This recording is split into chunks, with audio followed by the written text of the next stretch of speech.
Hello, everyone, and welcome to the Criterion Connection. I'm Wade. And I'm Joe. And today we're doing another Criterion Channel movie of the week. Last week, well, when this airs last week. This is an actual Criterion movie. Yes, this time. It is Spy number 54 from 1989. Al Reinert is the director. Yes, it's for all mankind. Yep. It's about space. I walked into this movie not knowing what it's about. Yeah. I didn't even read the synopsis. I should have read the synopsis. It was about space. Landing on the moon. I should have read the synopsis. The Apollo missions and all that. Yeah. I don't really have much to say about this. It's a documentary. Well, it's not like a normal documentary where somebody goes and shoots all the footage himself. Yeah. And then gets a lot of times they'll have interviews or voiceover. It feels like this of people involved. This was like a collection of archival footage. I feel like this would be on an educational TV channel or something like that. I don't know, PBS or I feel like I've seen it before, in school. Yeah, like a science class. Yeah. But it has a lot more. Most people are familiar with certain highlights. This goes a little bit more in depth. Yeah. And shows a little bit more of the context. Everybody's seen the one small step for man, one giant leap for mankind, but this has the whole sequence leading into it, the sequence after it, and then it has the whole flag sequence. It's just an extended version of all the highlights you see from the Apollo missions. It shows more of JFK's speech when he was talking about going to the moon and making that a goal in the 60s. It just kind of... It just, like I said, it just shows more of everything. And, there's not a lot to say. Yeah. Besides that. Yeah, it's not like Hoop Dreams where it's you're invested, you get to know the characters, the people. And you're invested with them, and it's a whole journey that. And you also have more interaction with these people. This is all, it's very much, like I say, it's like archival footage. It's very much, an assembly of different footage, and doesn't really, it doesn't really talk to anybody involved. It doesn't, half of them might have been dead by the time this was made. But it's just... It's very... I'm trying to figure out the way to put it. It's a lot less interactive than a Hoop Dreams, because they talk to them. And there's questions and answers. Kids are talking to the camera. And other documentaries where the audience will be engaged more. This is more of... Look at this. It's very much like Blue Planet if you took out the voiceover, the narration. Yeah. You know? Yeah, it feels like it would be great in a science class. It's a good educational movie, I guess. And it's really interesting, if you wanted to see kind of, what all kind of footage, and you get a little bit more of the personality of the astronauts. With her, literally the first man on the moon. Anything could go wrong at any time. Yeah. And they're just kind of casual. Whatever, man. You know. He's while we were up here, figured we'd try that Galileo thing. Hammer, feather. Let's see what happens, huh? Hey, he was right. It's really fun to me. Yeah, this may be the shortest episode ever because there's not much to talk about. There isn't, because we can't talk about cinematography because a lot of the stuff was, like I said, stock footage or just, people that were filming it for historical purposes. You're filming Houston, the video they sent up with the astronauts, the camera. It's a good time capsule movie. Yeah. It'll tell you about this point of time. Yeah, and it was to celebrate a huge human achievement, and the people that were involved. Yeah. So, We're already here. Buy, rent, or skip, Joe. I'm going to say rent. This is very much something that I would say, most people will watch it once. I would say I have two answers. If you don't give a crap about space, astronauts, the moon landing, if you're one of those people that think the moon landing is fake, well, maybe you should watch it if you think it's fake. Skip. If you like astronaut stuff and you like space, you like all that, rent. And it's a history kind of. Rent. Yeah. Like if you're into history. Yeah.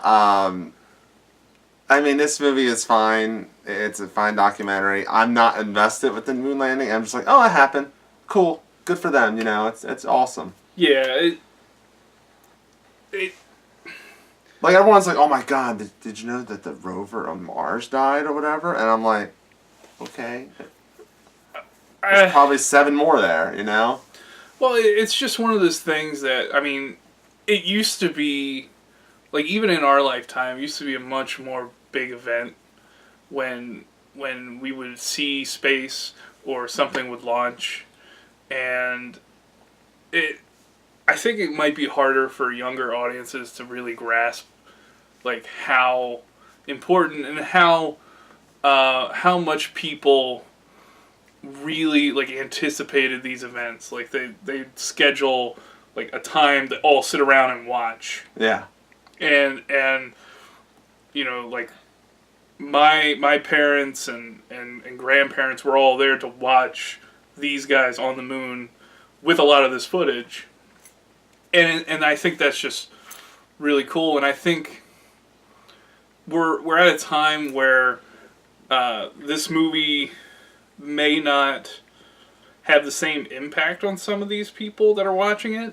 Yeah. But I think as time goes on, I think it'll be very important to them to see, like, kind of the history, like, what happened.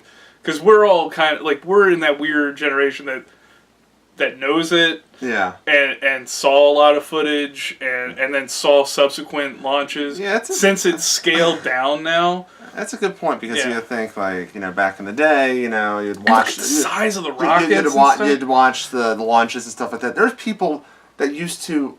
Yeah, they would camp out. There's even people that used to... This has nothing to do with rockets, but I'm saying that back in the time frame. Oh. There's people that used to go to the dock just to wave boats away, Yeah, like, and people did that at Cape Canaveral, too. They would drive up and hang out behind the fence and camp out and see the tailgating. Yeah. And it was a big deal. And it should still be a big deal. This is like, we're going to space, man. The only downside is Stanley Kubrick was not in the documentary to talk about how he filmed the movie. That's true. Talk about the blocking of the scenes. Yeah, it's like, it was probably in the middle of doing Eyes Wide Shut or something. I even referenced it in The Shining, Eyes Wide Shut. Yeah, because this came out in '89. Eyes Wide Shut was a little bit after that. He was probably filming it. Like early, mid to late 90s? I mean, name a movie before then. It's true. It's true. Maybe he was in space. No, maybe he was on a set. Yeah. From one of those nuts. Anyway. Oh, he was probably... You know what it is? He was too busy fanboying out over The Vanishing at this point. Because The Vanishing had just come out.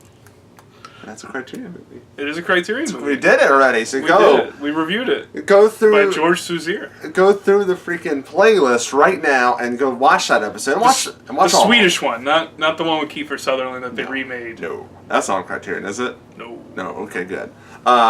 So just subscribe. Talk about it aside. So you get more of those videos, more of these Criterion movies, more of the B-Movie Den, more of Soundtrack that's coming back soon. Has anybody watched this? Like, how do you feel about it? Put that in the comments. Please. I know it's going to seem like a real downer from us, but, it's just... That was a very impersonal documentary. Yeah, it's like it's an informational documentary. Yeah. You can't really digest what you watch. You're just like, it's like basically... It's basically a textbook in movie form. I know that's what a documentary is. I know. But yeah, let us know in the comments. A lot of documentaries typically have angles. Are there other documentaries in the Criterion collection that you would like us to do? Mm-hmm. I know there's Crumb. Crumb. We There's talked about that last time. Yeah, we could do that. We could do all kinds of documentaries, as long as they're not like. There's also like Grey Gardens and stuff. Yeah, all those. as long as it's not like Showa or something like that. That would have to be a special for like a whole month. Because that's like 9 That's a hours. lot of time to put in. So maybe not that one, or the Olympics one, but you'll understand. Be a little bit more courteous because we watch these and we have jobs and life, and we don't want to watch a 9-hour documentary. But we can do like maybe part 1, part 2, whatever, part 9. Whatever. Like I said, that would have to be like a whole month. Yes. But if there's a huge demand, we can think about it. But let us know in the comment section. Subscribe, share, like. You know the deal. We've been doing this for, I think, 85 episodes now. I think, you know what to do. So, That's a lot. We're almost at 100. Now, also, if comment below. We still have a long time to do this. But make suggestions for episode 100. Oh, that'd be fun. Yeah, what episodes...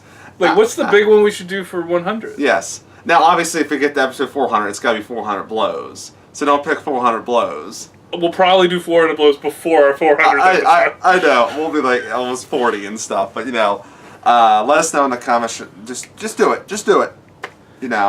What should it be? What's your favorite Criterion movie? Yes. So until next time, I'm Wade. And I'm Joe. And we will see you later.